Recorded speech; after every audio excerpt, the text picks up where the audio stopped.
Hello students, welcome to my YouTube channel PCM कक्षा। Guys, आज की इस वीडियो के अंदर हम हमारा एनसीईआरटी क्लास 10th का जो चैप्टर 3 है इसकी एक्सरसाइज नंबर 3.5 कवर करेंगे, जो एक्सरसाइज हमारी क्रॉस मल्टीप्लिकेशन मेथड पे डिपेंड करती है। गाइज, अभी तक जिन लोगों ने मेरे चैनल को सब्सक्राइब नहीं करा है वो सबसे पहले जाके मेरे चैनल को सब्सक्राइब कर लें और बेल आइकन को दबाएं ताकि जो भी मैं वीडियो अपलोड करूं वो आप तक पहुंच सके।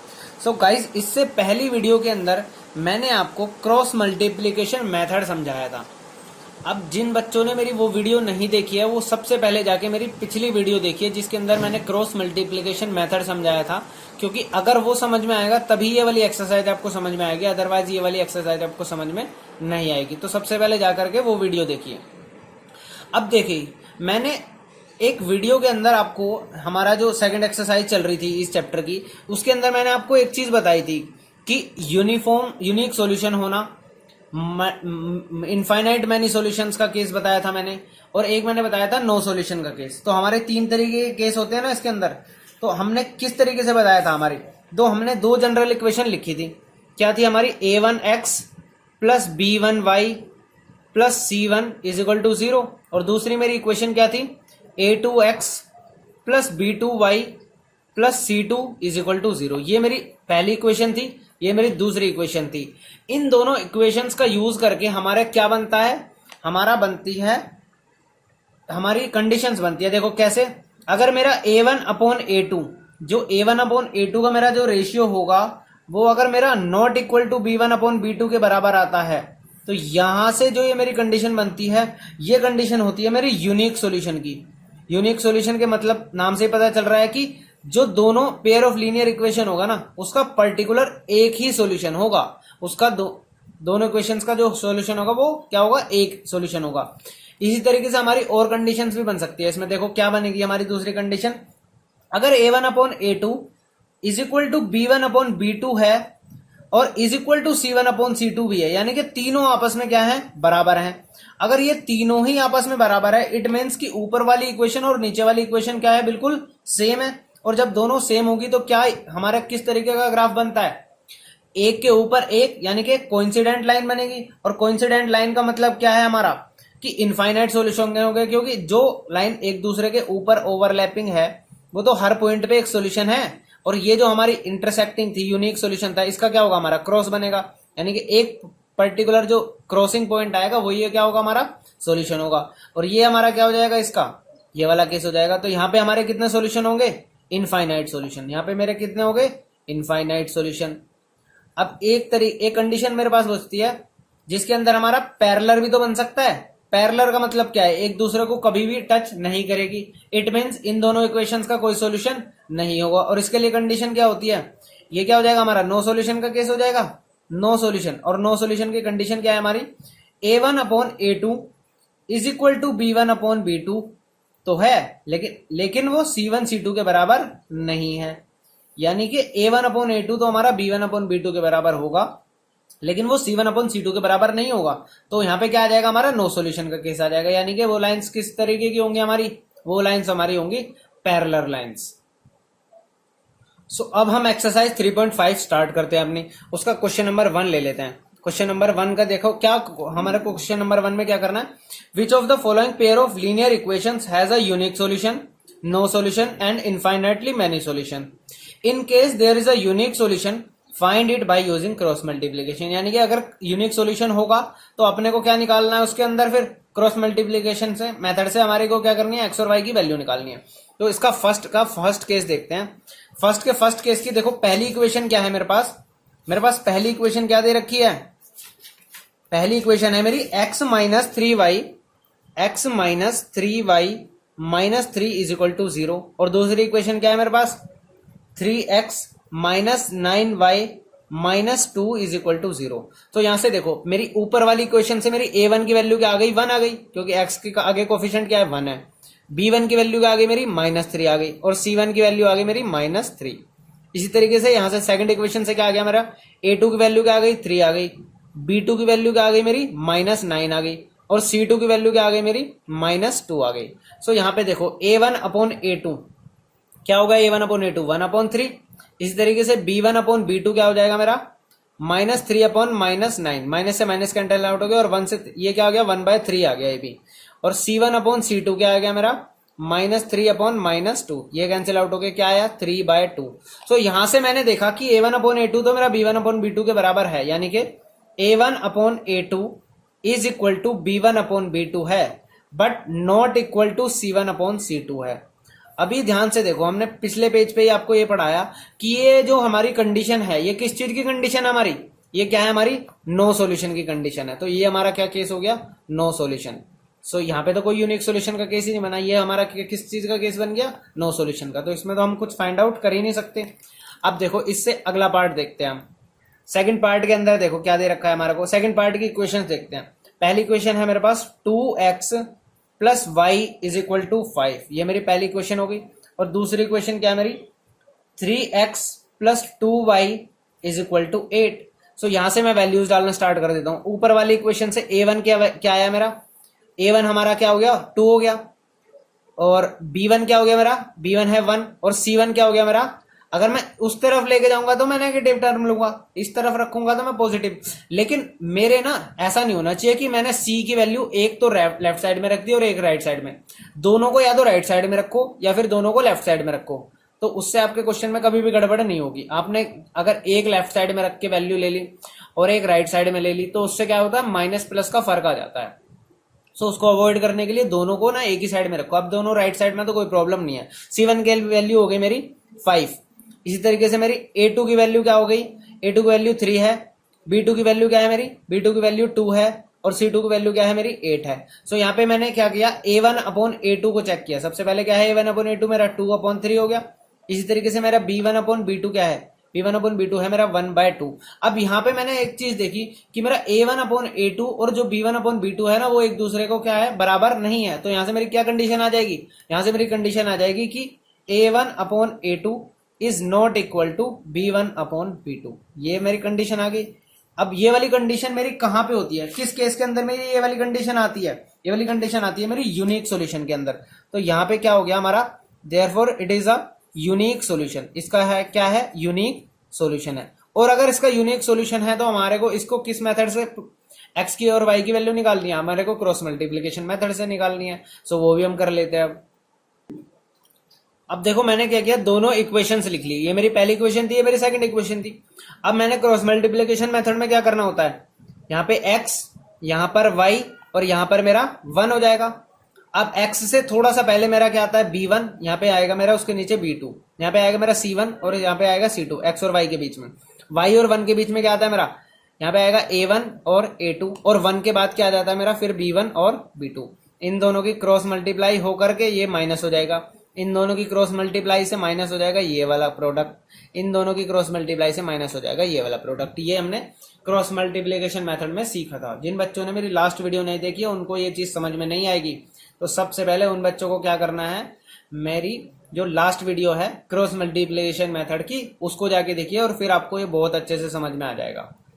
सो यहाँ पे अब क्या होगा हमारा, x के नीचे क्या आ जाएगा मेरा, b1 c2 minus b2 c1 is equal to y के नीचे क्या आएगा मेरा, c1 a2 minus c2 a1 is equal to क्या आ जाएगा मेरा 1 के नीचे क्या आ जाएगा मेरा a1 b2 minus a2 b1। यही तो था हमारा क्रॉस मल्टीप्लिकेशन मेथड।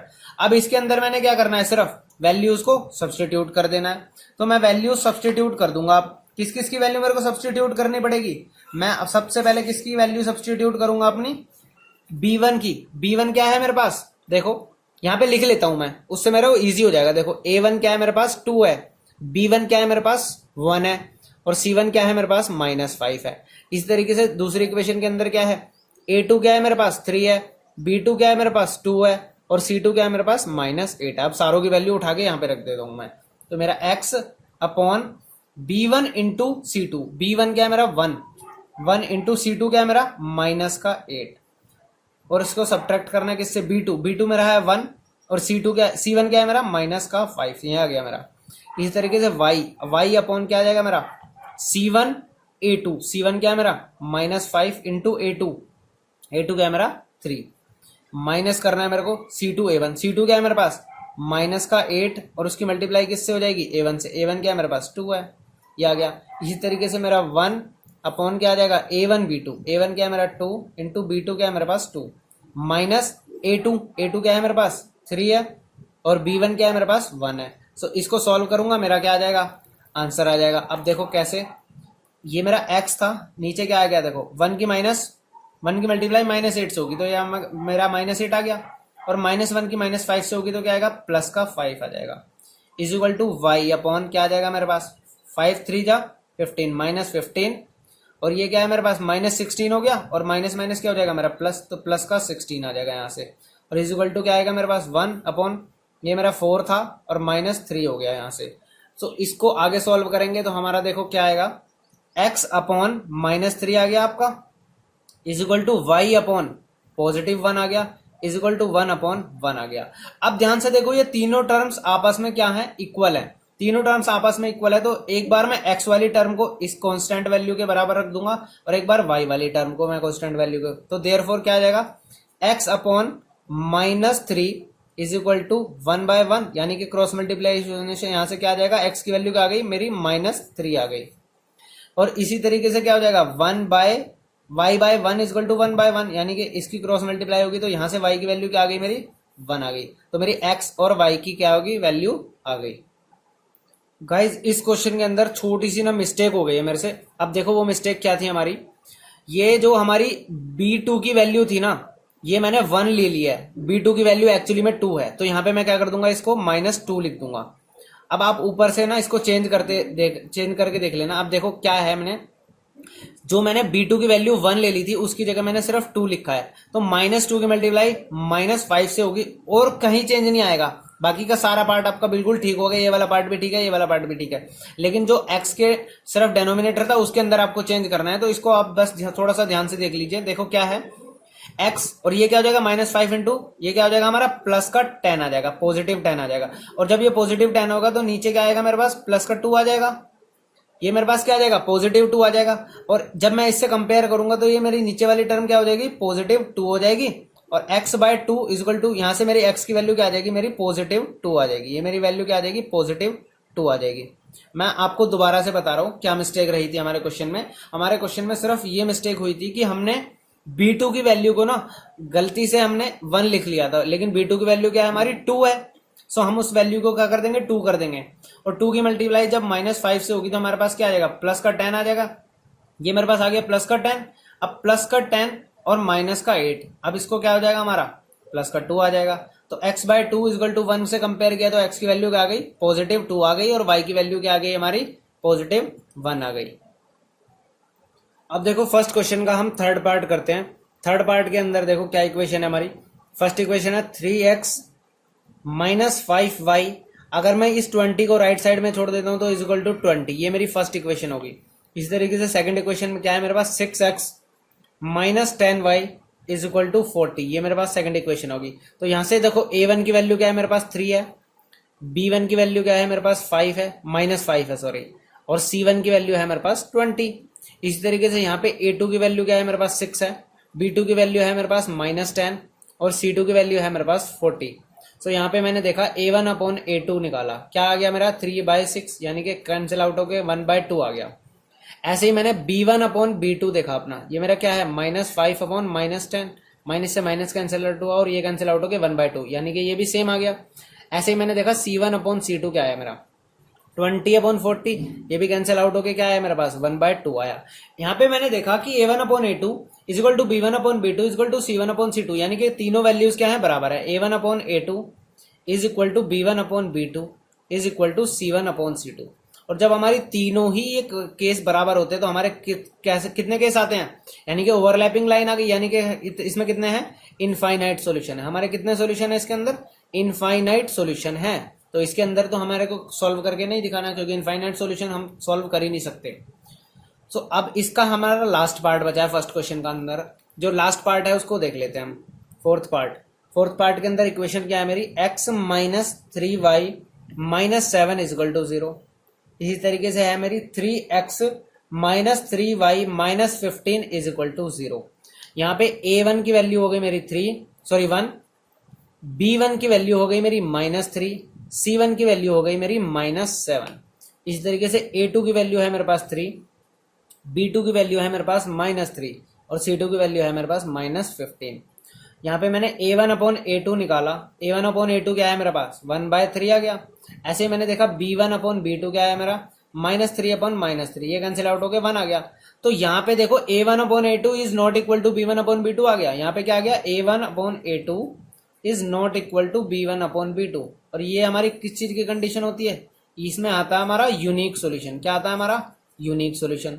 अब अगर ये यूनिक सॉल्यूशन है तो हमारे को इसको क्या करना है, सॉल्व करना है। एक्स एंड वाई की वैल्यूज निकालनी है हमारे को क्रॉस मल्टीप्लीकेशन मेथड से। तो हम वो करके दिखा लेते हैं।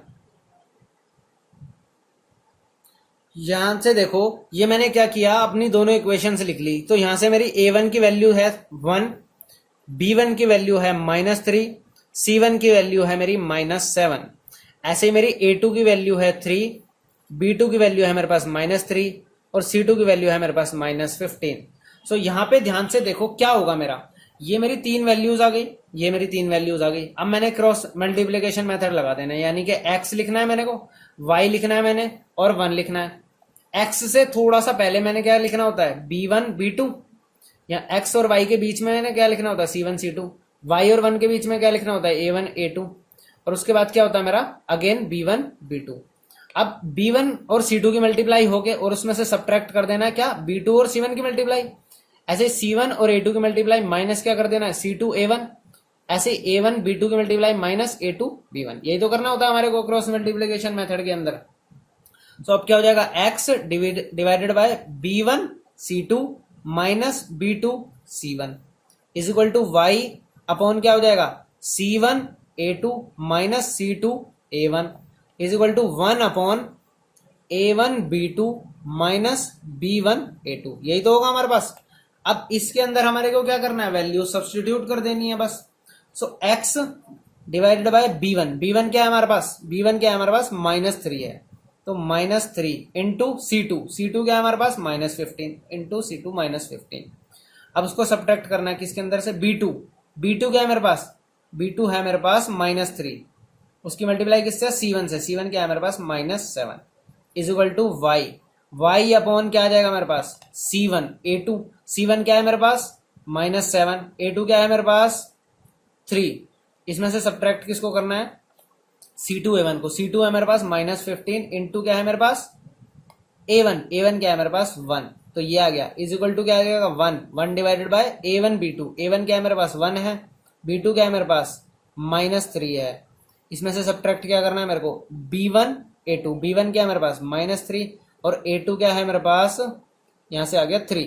अब इसको देख लेते हैं हम क्या आएगा x अपॉन -3 और -15 की मल्टीप्लाई क्या आ जाएगा +45 आ जाएगा, माइनस करना है और माइनस माइनस की मल्टीप्लाई ये भी क्या हो जाएगा प्लस हो जाएगा -21, ये आ गया हमारा। इसी तरीके से y अपॉन क्या आ जाएगा, यहां से आ गया मेरा -21 और यहाँ पे क्या आ जाएगा मेरा +15 आ गया यहाँ से इज इक्वल टू 1 अपॉन यहाँ से आ गया मेरा पास -3 और ये आ गया मेरा -9 प्लस ये मेरा +9 हो जाएगा। सो यहाँ तक आपको बहुत अच्छे से समझ में आ गया होगा क्योंकि हमने कुछ नहीं किया है, उसके अंदर सिर्फ वैल्यूज को सब्सटीट्यूट किया है।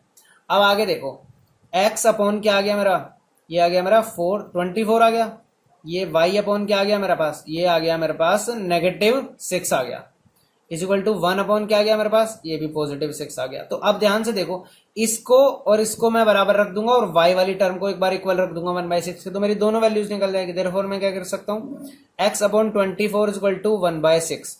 तो यहां से देखो x की वैल्यू क्या आएगी 24/6 यानी कि 4 आ गया, x की वैल्यू तो मेरे पास आ गई 4। इसी तरीके से y की वैल्यू क्या आ जाएगी y upon -6 is equal to 1/6, तो which is imply y is equal to क्या आ जाएगा मेरा -6 डिवाइडेड बाय 6, तो ये कैंसिल आउट हो गया। y की वैल्यू क्या आ गई मेरे पास -1, यानी कि y की वैल्यू तो हो गई मेरी -1 और x की वैल्यू हो गई मेरी +4।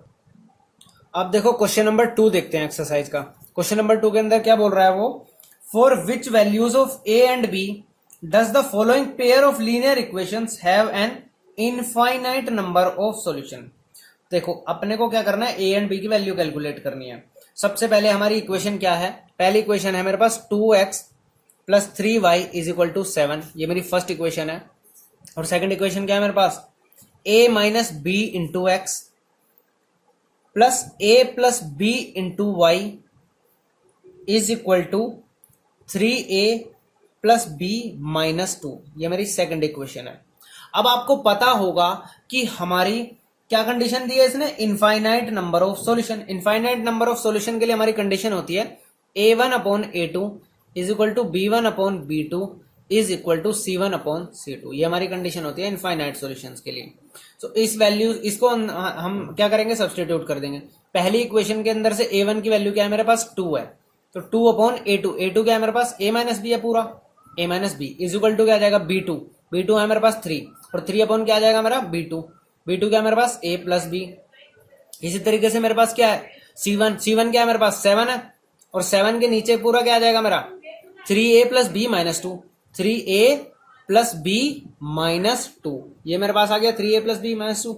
अब आपको पता होगा, अपने को पता है क्या होता है हमारा, कि अगर ये जो तीनों बराबर हैं तो हम क्या कर सकते हैं, इसको इसके बराबर भी रख सकते हैं, इसको इसके बराबर भी रख सकते हैं, इसको इसके बराबर, किसी को किसी के बराबर रख सकते हैं।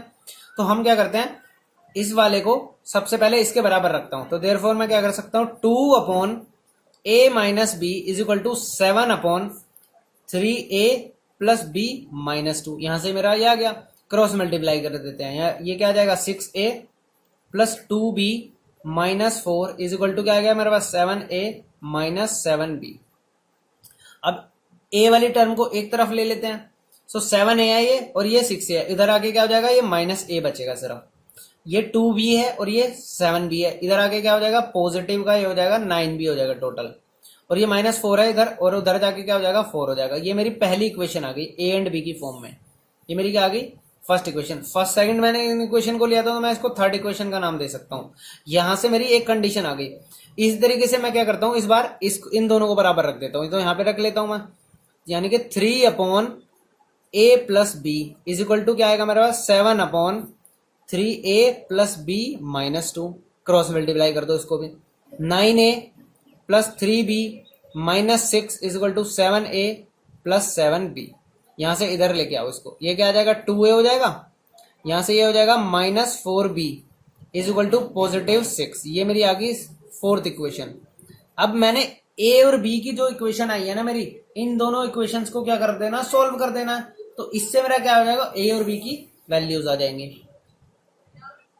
सो मैं एक काम करता हूं, इसके अंदर ना मैं एलिमिनेशन मेथड लगा लेता हूं। एलिमिनेशन मेथड के लिए देखो क्या है, a का जो कांस्टेंट है वो क्या है माइनस 1 है, और a का यहाँ पे क्या है 2 है, तो इसको 2 बनाने के लिए मैंने क्या करना पड़ेगा, इस पूरी इक्वेशन के अंदर 2 से मल्टीप्लाई कर देना पड़ेगा, यानी कि मल्टीप्लाई कर दूंगा मैं, मल्टीप्लाई थर्ड इक्वेशन जो है मेरी बाय 2 से मल्टीप्लाई हो गई, क्या आ जाएगा minus 2a plus 18b is equal to 8, ये मेरी आ गई फिफ्थ इक्वेशन। अब जो मेरी फिफ्थ इक्वेशन आई है, इसके अंदर और फोर्थ के अंदर डायरेक्ट एलिमिनेशन लग सकता है, क्योंकि ये 2a है और ये क्या है माइनस 2a है। सो यहां से मैं क्या करूंगा fourth equation plus fifth equation कर दूंगा। आपको ऐसे नहीं लिखना है, आप लिखोगे adding fourth and fifth equation. जब आप इन दोनों को ऐड करोगे तो देखो क्या होगा। अब जो मेरे पास ये दोनों इक्वेशन है, इन दोनों को मैंने क्या करना है, ऐड करना है, तो किसी का भी साइन चेंज नहीं होगा, तो ये वाली टर्म तो होगी मेरी कैंसिल आउट। अब ये पॉजिटिव है और ये नेगेटिव है, तो क्या हो जाएगा सब्ट्रैक्ट हो जाएगा, यानी कि यहां से आ गया मेरा 14b और इक्वल टू ये दोनों ऐड होंगे, ये भी क्या आ गया 14। तो यहां से b की वैल्यू क्या आ गई मेरी 14 डिवाइडेड बाय 14 यानी कि 1। b की वैल्यू आ गई मेरी 1। अब इस b की वैल्यू को मैं किसी भी इक्वेशन के अंदर क्या कर सकता हूं, अपना सब्सटीट्यूट कर सकता हूं, तो मेरा a भी निकल जाएगा। अब मैं क्या करता हूं, इसको अपनी फर्स्ट इक्वेशन के अंदर सब्सटीट्यूट कर देता हूं, यानी कि जो मेरी फोर्थ इक्वेशन थी, क्या थी मेरी fourth equation 2a minus 4b is equal to 6। तो यहां से मेरा क्या वैल्यू पुट कर, देखो b की वैल्यू डाल दूंगा मैं, 2a माइनस 4 इंटू b क्या मेरा 1 है, इज इक्वल टू 6 आ गया। तो 2a इज इक्वल टू क्या जाएगा 6 और इधर जाके प्लस 4, तो 2a इज इक्वल टू क्या आ गया मेरे पास 10 आ गया। और a की वैल्यू क्या आ जाएगी, यहां से मेरी a की वैल्यू क्या आ जाएगी 10 डिवाइडेड बाय 2 यानी कि 5। a की वैल्यू मेरे पास क्या आ गई 5 आ गई। ये क्या आ गया मेरा फाइनल आंसर आ गया, यानी कि a की वैल्यू मेरी 5 है और b की वैल्यू है मेरी 1। अब देखो एक्सरसाइज 3.5 का हम जो क्वेश्चन नंबर सेकंड का सेकंड पार्ट देखते हैं। सेकंड पार्ट के अंदर क्या दिया हुआ है हमारे को, for which value of k will the following pair of equation have no solution. आपको पता होना चाहिए कि नो सॉल्यूशन के लिए क्या कंडीशन होती है। नो सॉल्यूशन का मतलब क्या है? पैरेलल लाइंस, पैरेलल लाइन की क्या कंडीशन होती है? a1/a2 is equal to b1/b2 is not equal to c1/c2। ये हमारी पैरेलल की कंडीशन है, यानी कि नो सॉल्यूशन। सो सबसे पहले हम देखते हैं इक्वेशंस क्या है हमारे पास। इक्वेशन है मेरे पे, पहली इक्वेशन है मेरी 3x plus y is equal to 1। दूसरी इक्वेशन है मेरे पास 2k-1 into x plus k-1 into y is equal to 3a plus b-2। यहां से देखो ऊपर वाली इक्वेशन के अंदर से a1 निकल गया मेरा। a1 क्या है? 3 है। b1 क्या है मेरे पास? 1 है। और c1 क्या है मेरे पास? 1 है। इस तरीके से सेकंड इक्वेशन के अंदर से a2 क्या है मेरे पास? 2k-1 है। b2 क्या है मेरे पास? k-1 है। ऐसे ही c2 क्या है मेरे पास? 3a प्लस b-2 है। ये मेरे पास c2 है। अब इसके अंदर देखो मैंने क्या करना है, कंडीशन लगा देनी है a1/a2 equal to b1/b2 is not equal to c1/c2। तो सबसे पहले मैं क्या करता हूँ, a1/a2 लिख देता हूँ। 3/2k-1 is equal to 1/k-1 is equal to 1 ये पूरा आ जाएगा 3a plus b-2 is not equal to, sorry ये तो बराबर नहीं हो सकते, ना ये इसके बराबर होगा ना ये इसके बराबर होगा, क्योंकि ये दोनों आपस में क्या है? बराबर है। तो सबसे पहले मैं क्या कर देता हूँ, इन दोनों को इक्वेट करके देख लेता हूँ। इन दोनों को जैसे मैं इक्वेट करूंगा मेरी के की वैल्यू आ जाएगी। सो इन दोनों को इक्वेट किया तो मैंने क्या हो जाएगा? क्रॉस मल्टीप्लाई हो जाएगा। तो क्रॉस मल्टीप्लाई होकर क्या आएगा? 3k-3 is equal to 2k-1 आ गया यहाँ से। अब यहाँ से देखो क्या आ जाएगा, ये के इधर आ जाएगा तो ये क्या हो जाएगा मेरा? 3k-2k हो जाएगा। और ये मेरे पास 1 क्या आ जाएगा? उधर चला जाएगा तो पॉजिटिव का 3 हो जाएगा ये। सो यहाँ से मेरे पास क्या आ जाएगा? k बचा मेरे पास, और इधर क्या बच गया मेरे पास? 2। तो मेरे k की वैल्यू क्या आ गई? 2 आ गई मेरे k की वैल्यू। अब स्टार्ट करते हैं हम क्वेश्चन नंबर 3। क्वेश्चन नंबर 3 के अंदर क्या करना है आपको? Solve the following pair of linear equation by substitution and cross multiplication method. यानी कि इस क्वेश्चन को हम सब्स्टिट्यूशन से और क्रॉस मल्टीप्लिकेशन दोनों मेथड से क्या करना है? सॉल्व करके दिखाना है। 8x plus 5y is equal to 9। Second equation क्या है हमारे पास? 3x plus 2y is equal to 4। ये मेरी फर्स्ट इक्वेशन है और ये मेरी सेकंड इक्वेशन है।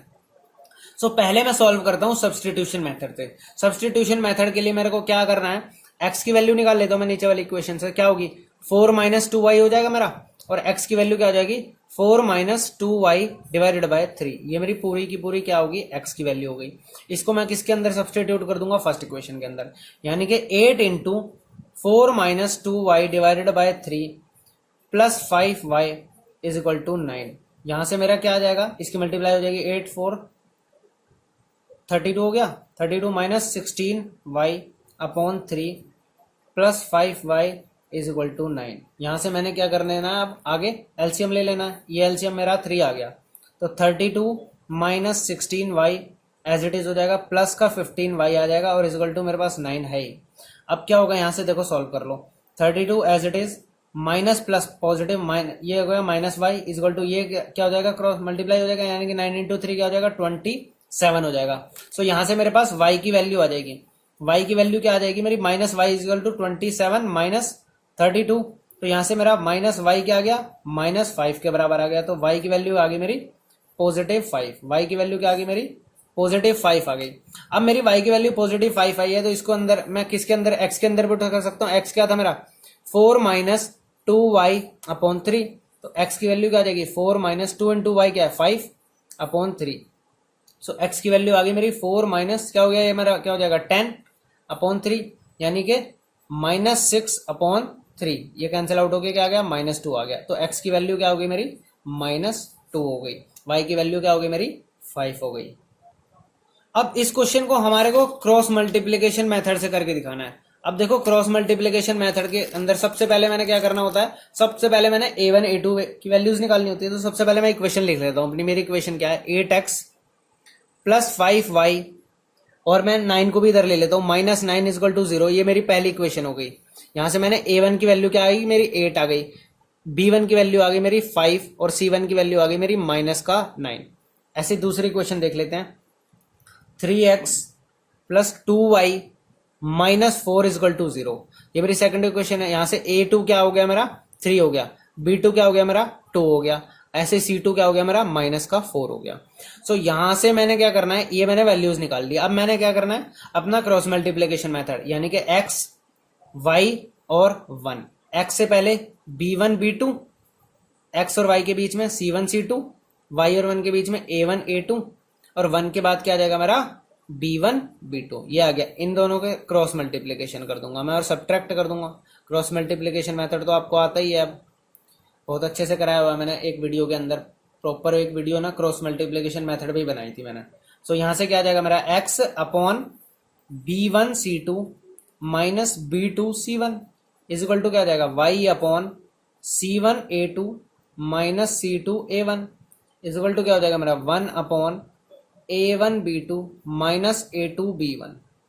यहां तक बात आपको समझ में आ गई होगी। अब ध्यान से देखो x अपॉन, अब मैंने वैल्यू सब्स्टिट्यूट करनी है। b1 की वैल्यू क्या है मेरी 5 है, तो 5 इंटू c2 क्या है मेरे पास, c2 है मेरे पास माइनस का 4, तो माइनस 4 माइनस क्या करना है उसमें से b2 क्या है मेरे पास 5 इंटू c1 क्या है मेरे पास माइनस का 9 इज इक्वल टू मेरे पास y आ जाएगा c1 यानी कि माइनस 9 इंटू a2 क्या है मेरे पास 3 है, माइनस क्या करना है मैंने c2 क्या है मेरे पास माइनस का 4 इंटू a1 क्या है मेरे पास 8, यहां से ये आ गया इज इक्वल टू क्या हो जाएगा मेरा 1 अपॉन a1 b2, a1 क्या है मेरा 8 है, b2 क्या है मेरे पास 2 है, माइनस क्या करना है मैंने a2 क्या है मेरे पास 3 है और b1 क्या है मेरे पास 5 है। तो यहां से x अपॉन क्या आ जाएगा मेरा, ये -20 आ गया, -20, और ये यहां से हो जाएगा मेरा -45 और ये हो जाएगा मेरा +45 is equal to y upon, यहां से मेरा आ गया -27